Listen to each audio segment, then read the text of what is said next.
This happened a while ago. I removed names for obvious reasons. My well-to-do brother was going on vacation and requested that I, a teacher, take care of his dogs for the week and a half he'd be gone. Having nothing better to do, I assented and drove myself over to their place in the city suburbs. I thought it would be like a vacation, but soon found that living in someone else's house can actually be boring as hell. I spent most of my time watching his limited cable package, playing his dusty PS2, and eating his food. There were 2 dogs to watch over. Amusingly, my brother had both a giant American bulldog named Lucy, who was 80 pounds of muscle and bone, and an adorable dachshund named Coco that belonged to his fiancée. All I really had to do was keep the dogs fed and watered and prevent Lucy from killing anyone who had the gall to come near the house. The only annoying thing about my job was that some of the rooms were absolutely filthy. It was so bad that my brother instructed me not to even step foot in either his bedroom or the guest room due to embarrassment about their condition. The living room, kitchen, and basement contained your average millennial sloppiness, but their bedroom was covered floor to ceiling in dirty clothes, crusted plates of food, and trash. The stench of weed was also distinguishable. His guest room was little better. He used to hoard nearly everything he and his girl had no place for. It was also filled with junk, and I never went near its tiny closet for fear of being buried in an avalanche of furniture, DVDs, and other crap they didn't need. It was a ridiculous situation for someone as wealthy as my brother seemed to be. I didn't understand how they didn't just hire a maid. He asked me to stay clear of the bathrooms, and I was happy to oblige, sleeping instead on the couch in the basement, where I could at least move freely without stepping on an old dog turd. The first few days, everything was fine. I generally just dicked around on my phone or the television. I had classes to make for the next year, but even in my supreme boredom, I couldn't bring myself to do any real work. And even if I wanted to do on my laptop, I quickly ran into a technical problem. My brother lived in a rougher suburb, so he had 2 security cameras that connected to an app I could pull on my phone or laptop. These cameras had motion sensors that would detect when someone came to either the front or back door. Instead of doing their jobs properly, the damn things went off like crazy every hour or so. I received these incessant notifications, motion detected front door, but whenever I checked the app or the doors themselves, no one was there. And the reround footage showed only empty air. I was tempted to turn the app off completely, but I instead just ignored the constant buzzes on my phone and laptop. The weird stuff started happening on the 3rd night. I had locked everything up and was taking my evening shift in the basement bathroom when I heard the sound of banging glass. It was coming from somewhere outside the house, like someone was clanging to be let in. I was trying to pinpoint where the hell the noise was coming from, but it stopped nearly soon as it started. The dogs, Lucy especially, lost their shit. This was midnight, so I came to the conclusion that I was about to be burgled or murdered, but there was no other sounds besides the dogs. Rushing off the toilet, I grabbed my phone and checked the camera app. No one at either door. Realizing I had to do something, I snatched the tiny handgun my brother left me and tentatively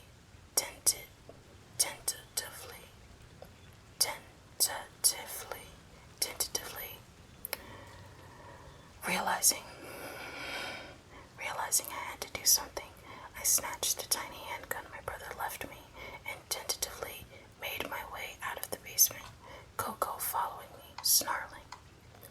All the lights were out, just like I left them, but I quickly changed that.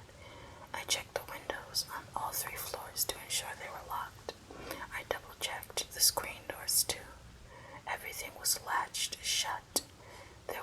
sign of any forced entry, and the backyard was clear.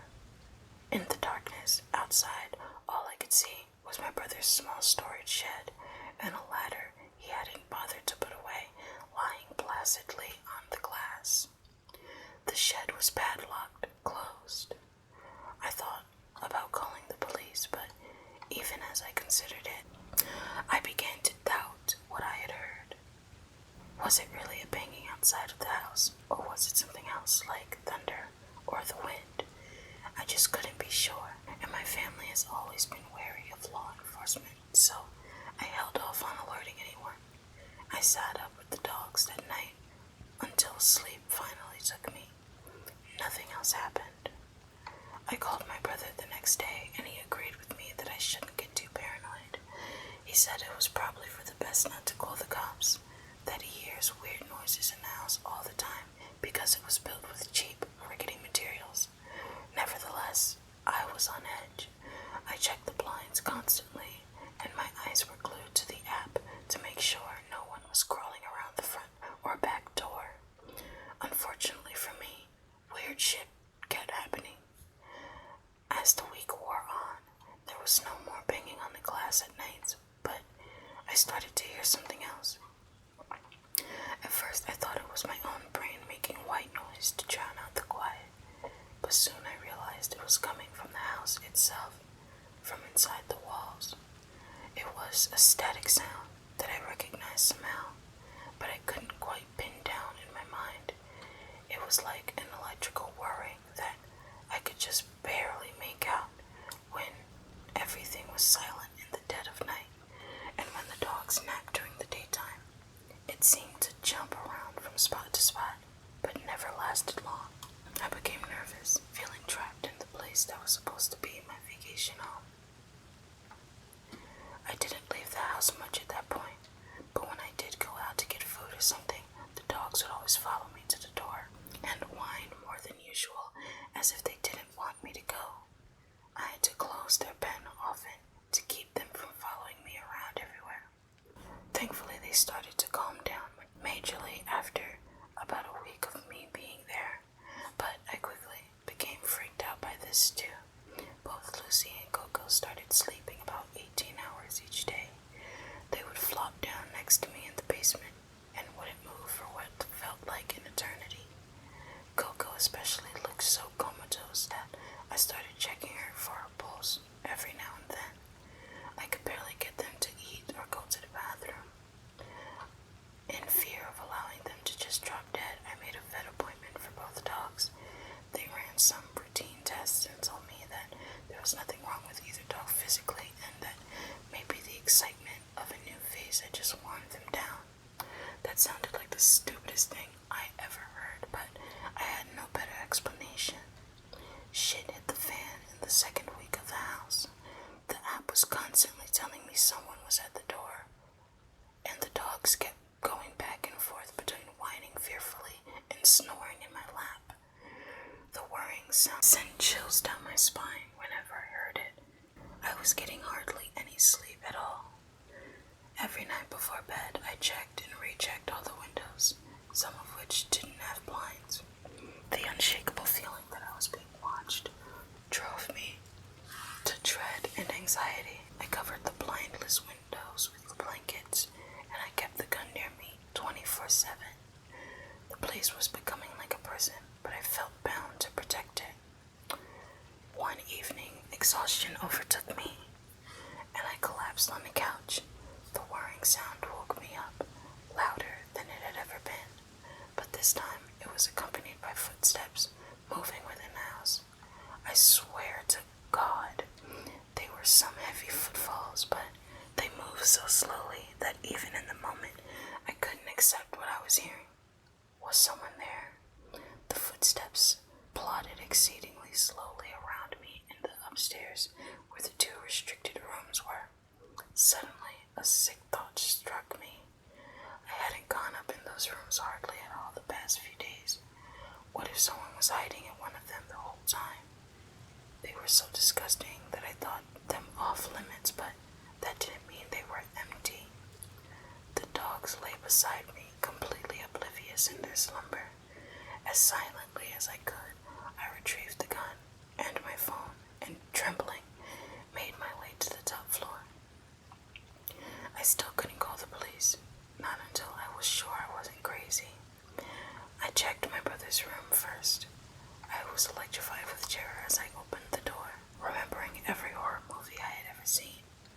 It was completely empty, full of only trash, scrawling ants, and rotten odors, just as he had left it.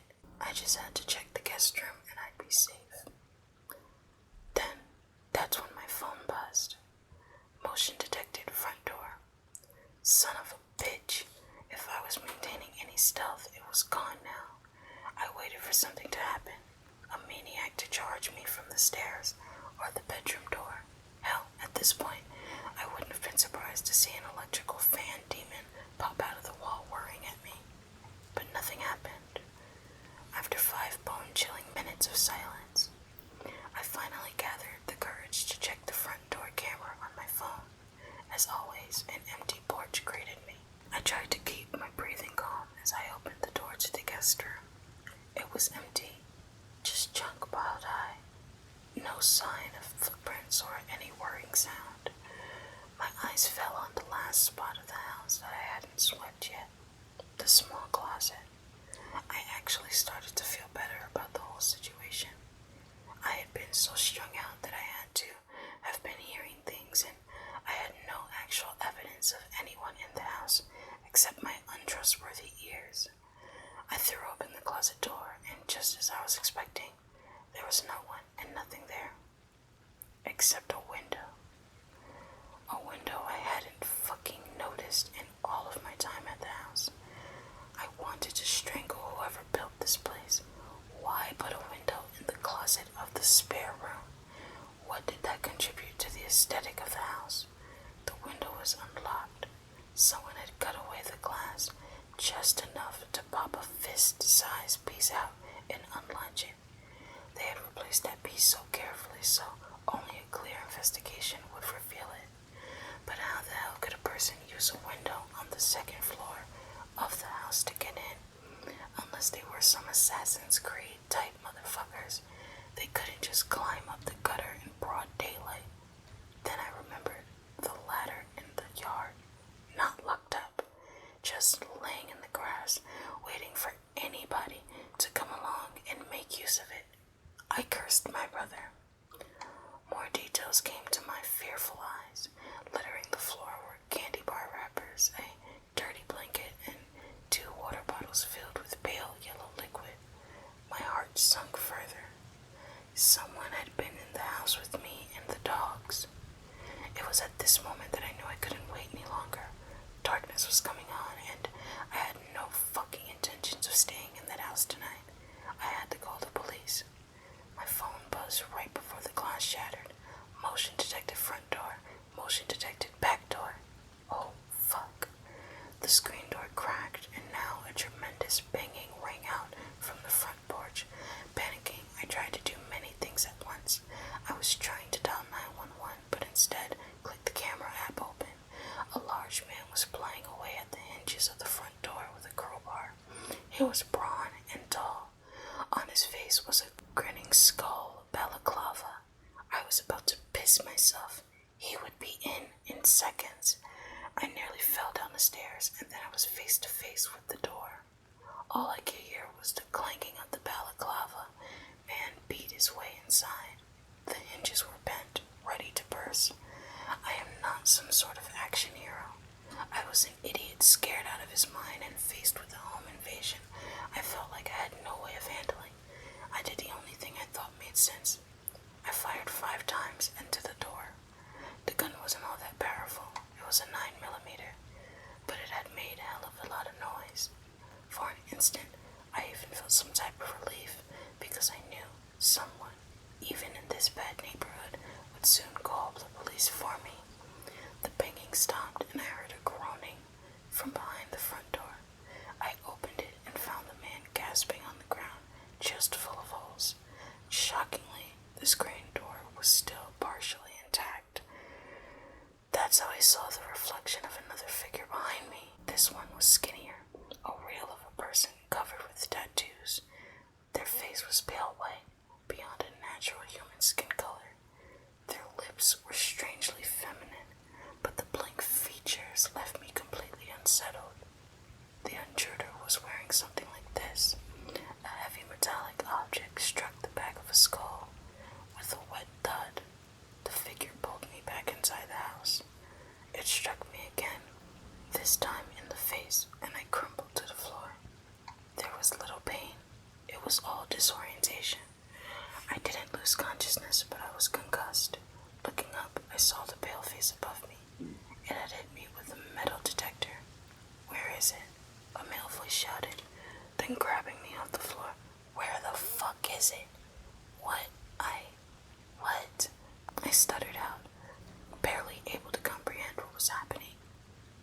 was in no condition to talk, he let me crumple and began pacing the floor, unsure of what to do. He ripped off his mask to reveal a bony, hard face glistening with sweat. A teardrop tattoo rested on his cheek. In the far distance, I thought I could hear sirens. My vision was heavily blurred, and the lights of the house made my head split. Then the man started tearing the house apart. He pulled the cushions off the couch, swept ants off the kitchen counter, and about destroyed the shoe closet. It was nearly comical. He turned his attention toward the basement. "It's gotta be there," he murmured, eyeing the dog gate that led to the basement. He opened it and charged down. The next thing I heard was yelping and a splattering sound, following by a series of barks and yips. With a grunt, I forced myself off the floor and just barely made it down the stairs, gun in hand. The intruder was trying desperately to shield his throat from Lucy, who was snapping at his arm with the kind of animal ferocity we all forgot that dogs have. The man's shoulder was already gashed to hell and bleeding profusely. A luminescent blue vein hung limply out of it. Coco clung viciously to his pant legs, refusing to let him go. Fuck, get off me," he screamed, ignorant of my presence. I know that shooting people is supposed to be hard, but in this scenario, the only trouble I had was aiming. I was concussed, scared, and angry all at once. These fuckers had been in the house for God knows how long, and they had scared the absolute shit out of me and the dogs. I emptied 7 rounds into his gut. At the sound of the gunfire, the dogs yelped and dashed away. Thankfully, I didn't hit them. The man first bolted up, eyes wide, then whirled and slumped against the wall. I kept firing an empty pistol at his twitching figure, and then the cops shot me. I didn't hear them break the door down. I didn't hear anyone shout for me to drop the gun, and I'll be damned if I heard the actual report of the pistol. Thankfully, the cop only hit me once, and didn't fire at any of the dogs, who were barking madly and dashing around the room. Before I passed out, I felt Lucy's tongue lapping my face. I woke up in a hospital a day later, IVs connected to my arm and oxygen running through my nose. As my condition improved, I learned a series of terrible revelations. I'll try to summarize them briefly here. My brother was not a businessman, as he had led my family to believe. Instead, he and his fiancée had been working as accountants for a large drug operation in the city for the past 5 years. It was good money, but it was, of course, a massive risk.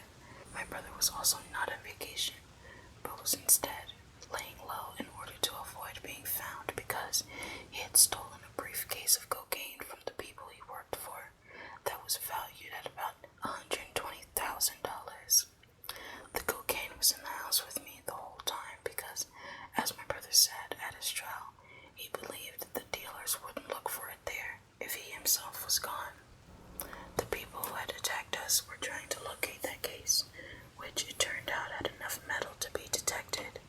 They had to be careful not to spook me, the dogs, or any neighbors if they hoped to find it.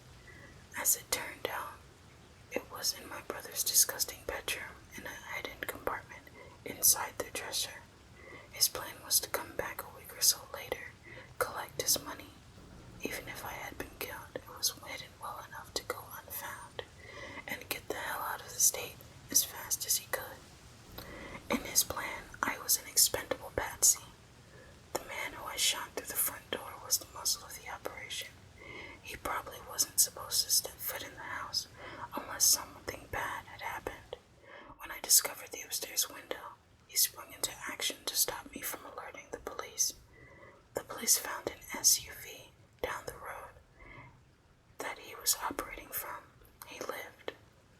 The skinny masked guy died. He was the brains of the operation. It was him who set up the firmware that caused the cameras in the house to register motion every few minutes.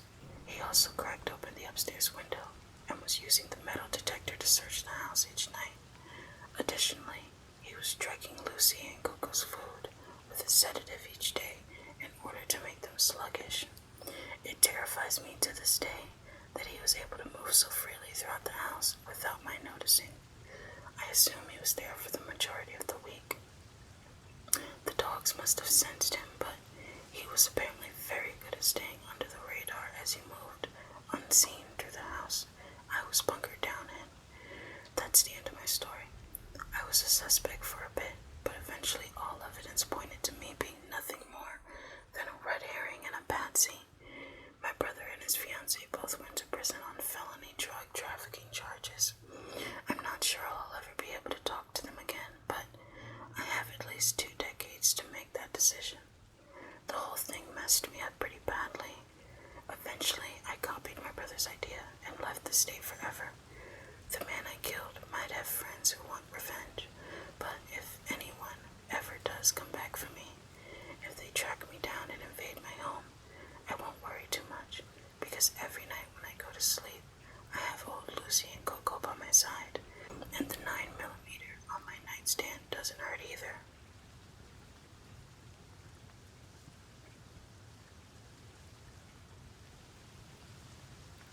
This happened to me about 2 years ago when I was 17.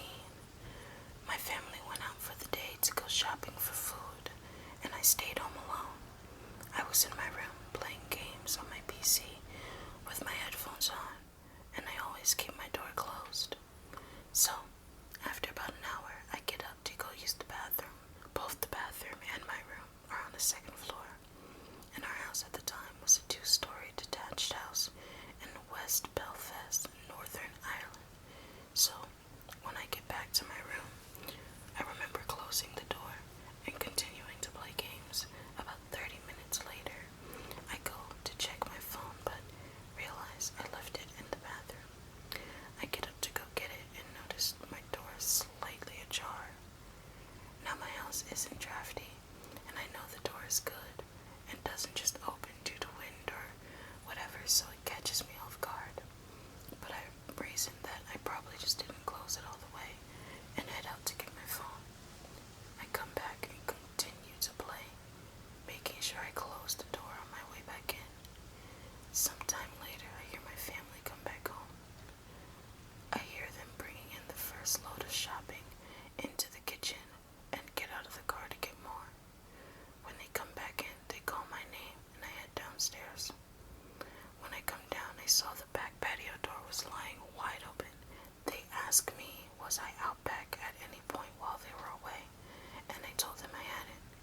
We looked outside and saw one of the deck chairs was pulled over to a lower part of the fence, facing the small area of woodland leading into another street, obviously not where it should be.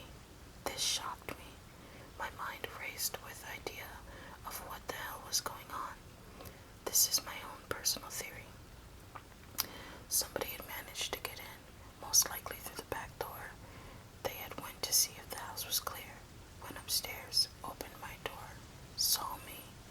Then they must have decided to wait downstairs for some reason, maybe thinking I would leave or they could ambush me, but had gotten scared of and hid when my family returned, using the fact that they had left the kitchen to go bring in more shopping to slip out as fast as they could and use the chair to get over the fence. Even with this idea, I don't understand why they would risk coming in, given that it was the middle of the day. Plus, if they had seen I had headphones on, why not just come up behind me and deal with me then? The first thing about it is I have no concrete proof of what happened that day. I have no idea why someone came in, how they got in, who they were, but one thing I feel certain in is that somebody did come in my house that day.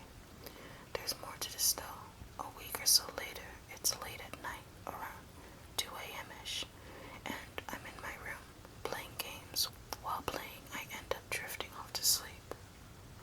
I am woken up by my mom coming in, shaking me, asking me if I was outside. I told her no, I've been here all night, I was asleep. She explains to me that while she was lying in bed, she heard the back door slap, and as her room was just above the kitchen and back door, she felt the shake of the slam. My stepdad was working night shift at that time, so it was only me, my mom, and sister in the house. I go downstairs to check to see if everything's okay. The door is wide open. Our back garden was in pitch black darkness, so not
I'll start off by saying that I am a 21-year-old male from upstate New York. When I returned home from college for summer break last year, my parents informed me that they would be visiting relatives in Edmonton, Canada during the second week of July. I wanted to go with them, but they told me that they made plans at the last minute and the plane tickets were quite expensive at the time. Therefore, I would need to stay in the house by myself while they were away. Although I was disappointed about not going to Canada, I was quite content with having the house to myself. I spent most of the time watching television, playing video games, and hanging out with friends. I returned home from a friend's house late one night. After pulling into my driveway, I decided to smoke a cigarette outside and maybe take a short walk around the neighborhood before going back into the house. I walked down to the end of my driveway and started smoking. I quickly noticed that several lights were on upstairs. I found this odd as I distinctly remember that none of the lights were on when I left earlier in the evening. As I looked up at this upstairs window, outside my house, I saw a shadow which appeared to be moving in my parents' bedroom. It was clear that someone was in my house. My heart started racing and I started to panic. I immediately dialed 911 and told the operator that there was an intruder in my house. The operator gathered all my information and told me to stay calm as help was on the way. I kept my eyes locked on the moving shadow. I felt quite relieved once 2 cop cars arrived at my house. I greeted them and told them what I saw in the window. When I looked up again, I could clearly see a man staring directly at me from my parents' room. I alerted the officer who was able to see the man in the window. 2 armed police officers entered